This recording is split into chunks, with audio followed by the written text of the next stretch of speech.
JRECK Subs was founded in 1967 by 5 high school teachers who converted an old school bus into a sub store that would sell subs outside of Fort Drum, New York.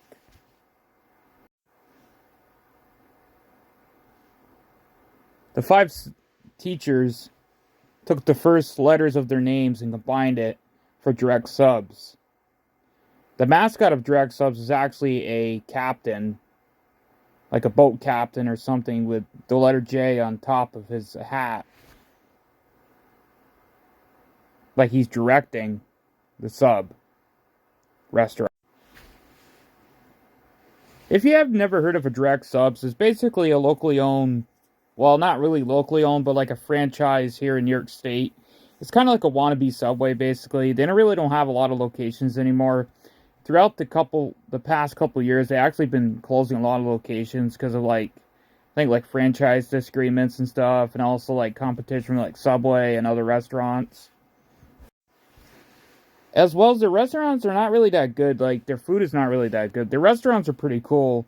Inside they have like a 50s style diner basically in most of their restaurants. It's designed like a 50s style diner basically, and they have it set up like that, like model cars or something. The local franchise partners like put like model cars or something up like on the walls, like cases or something.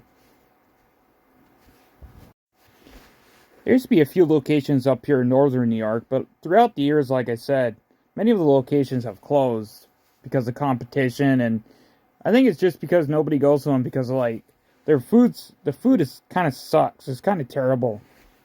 The subs are really not that good. You can basically get the subs like at Price Chopper or Walmart or something for cheaper.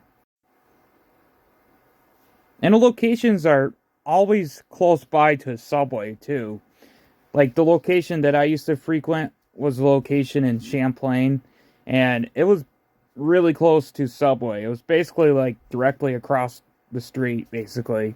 Never got that too. I always thought that was kind of weird that their strategy of putting a restaurant was directly across from a competition that did a lot better than they did. And another thing is their prices are really high for their subs too, and their food. They have locations still in central New York, but I don't think they have any more locations up this way. Maybe in Watertown, probably, but there's no longer any locations up here in northern New York. Thanks for watching this video on JRECK Subs.